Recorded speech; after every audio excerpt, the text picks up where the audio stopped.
My daughter had turned 9 the previous Thursday. She was the kind of child who moved through the world with her eyes wide open, noticing things adults walked past without a second glance. She had a habit of pausing in doorways to look at a room before entering, as though she wanted to understand it fully before committing herself to walking in. Other children ran ahead, she observed first. The one time my grandmother watched my daughter do this, she laughed quietly and said, "She's a thinker." Good. That was high praise from her, and I had stored it away the way you store things that feel important. It was precisely that quality, the careful, observant stillness, that led her into the back bedroom while the adults filled the louder rooms with conversation. And it was that same quality that brought her back out holding a ring. We were at my parents' house for their annual Sunday lunch. It was the kind of gathering that had once felt genuinely warm and had gradually, over many years, become more obligation than pleasure. The food was always good. My mother was a reliable cook, and the table was set with the same care she had always brought to it, the good plates and the pressed cloth. But there were silences between certain people in that house that had hardened over time into something more permanent than ordinary awkwardness. Fault lines everyone knew the shape of and navigated around without discussing. I had learned to arrive a little late and leave a little early to keep the difficult windows as brief as possible. My daughter had been to enough of these lunches to understand the rhythms of the house. Which rooms were comfortable, which conversations to stay out of, where she was welcome to explore. She found the ring under the dresser in the back bedroom, half hidden by the baseboard, settled in a thin layer of dust as though it had been there a long time without anyone noticing. She came back into the dining room with her palm open and her face alight with the particular pleasure of having found something unexpected. "Mom, look what I found under the dresser." It was just sitting there in the dust. It was a gold band, thin and delicate, with a small cluster of seed pearls arranged symmetrically around the center. I knew it before she had finished speaking. My grandmother had worn that ring every single day of her adult life, on the third finger of her right hand, until the arthritis in her knuckles made it too painful to get on and off. After that, it had lived in the small cedar jewelry box on her dresser, the one that smelled of old powder and something faintly floral I had never been able to identify. Or so I had assumed. Seeing it in my daughter's open hand, slightly tarnished from however long it had been under that dresser, made my chest tighten unexpectedly. Some objects carry people inside them. My daughter tilted her palm toward the light. "It's really pretty. Whose was it?" "That was your great-grandma's ring," I said softly. I took it and held it for a moment, feeling its weight, remembering exactly how my grandmother's hands had looked wearing it. Strong hands, warm and capable, that had done 10,000 things I would never know about and a handful that I would carry with me forever. That was when my sister Sandra walked over from the other side of the room. She was 3 years older than me, and she had always occupied considerably more space in our family than I ever had. Her opinions arrived before she did. Her preferences presented themselves as facts.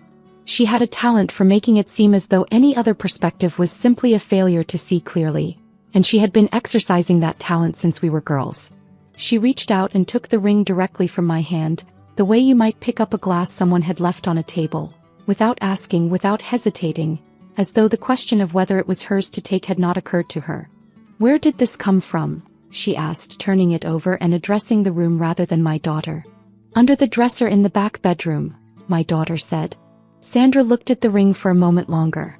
Then she closed her fingers around it. "This is a family heirloom," she said in the tone she used when she was stating something she considered settled. "It belongs with the family." She turned to my daughter with a smile that was carefully constructed to appear generous and did not quite manage it. "Family heirlooms are for real daughters, not for little girls who wander around picking things up off other people's floors." The room went quiet. The particular quiet that falls when something has been said that everyone present heard and no one wants to acknowledge. You become aware of small sounds. The refrigerator, the traffic outside, the creak of someone's chair. My daughter looked at me. She was 9, not naive. She understood the shape of what had just happened, even if she didn't have full words for it yet. I watched it land on her.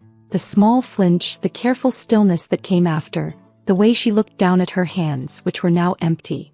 I had worn that same expression in that same house, in younger versions of this same moment, and seeing it on her face was something I had not been prepared for. My mother suddenly found something requiring her attention at the stove. My father became deeply absorbed in his coffee. Two of my aunts examined the tablecloth. My cousin produced a brief, uncomfortable laugh that had nowhere to go and died before it could become anything. I looked at Sandra, her fist closed around my grandmother's ring, and I decided something. "Hey," I said.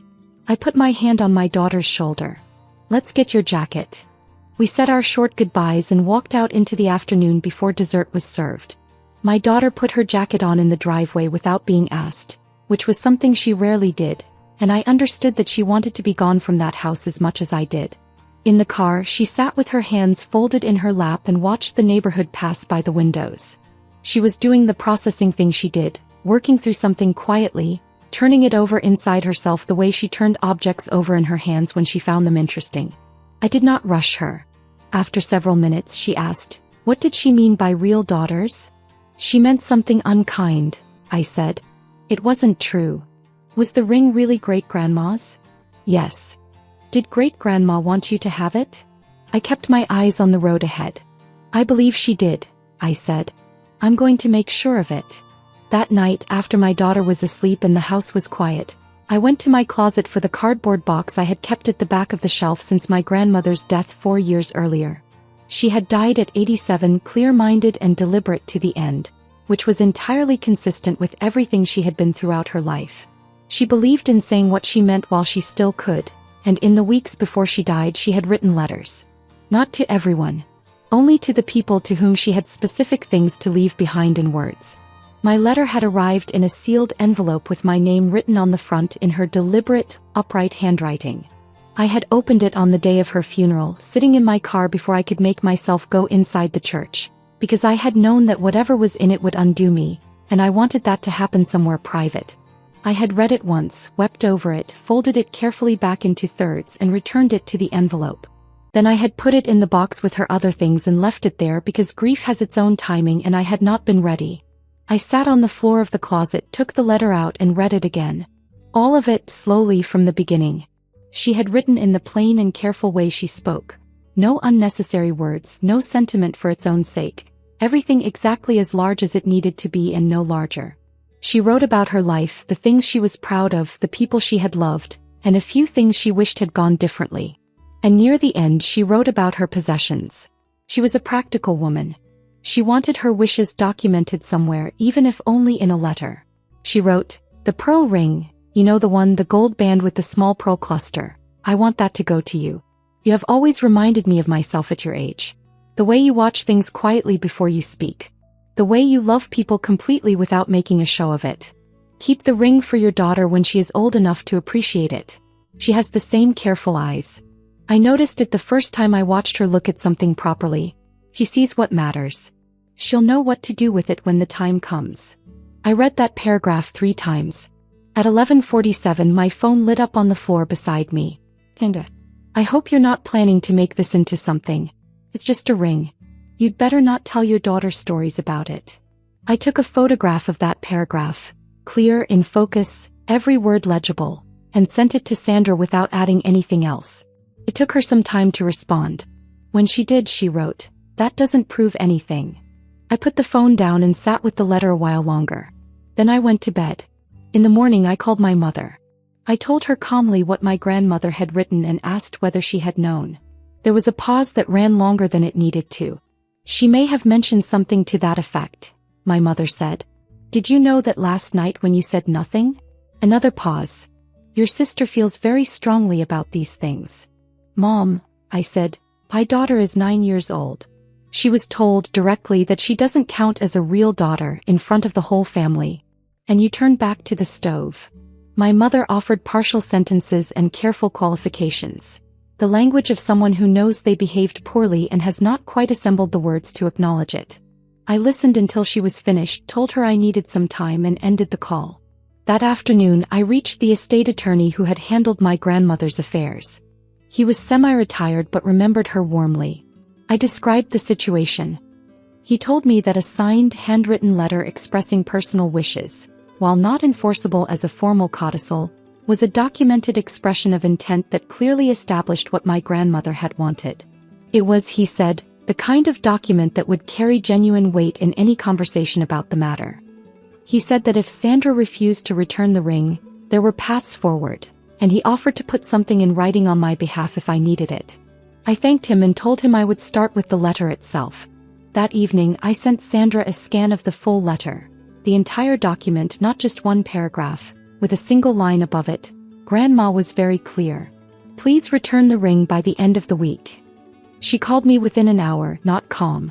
She said things about fairness and about always being overlooked and about how letters written by elderly women can mean many different things. I let her finish. Then I said, the letter says what it says. I'm not going to argue about what it means. I just want the ring back. She said I was making everything about myself. She said I was destroying the family over a piece of jewelry. I'm not overreacting, I said. I'm just not letting it go. Those are different things. And I ended the call. The ring arrived 4 days later in a small padded envelope on my front step. There was no note inside, just the ring in a small bag.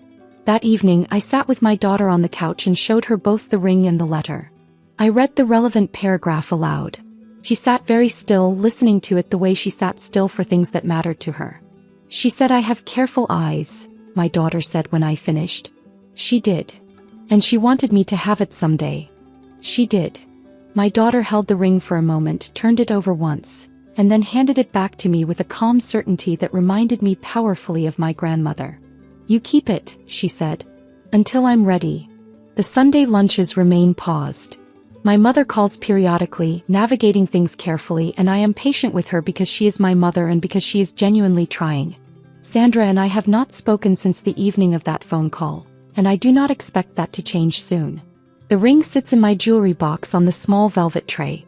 My daughter is in 5th grade now, doing well, still pausing in doorways to understand rooms before she enters them. She has her great-great-grandmother's careful eyes. One day she will have the ring to go with them because that is what my grandmother wanted, and my grandmother had the good sense to write it down.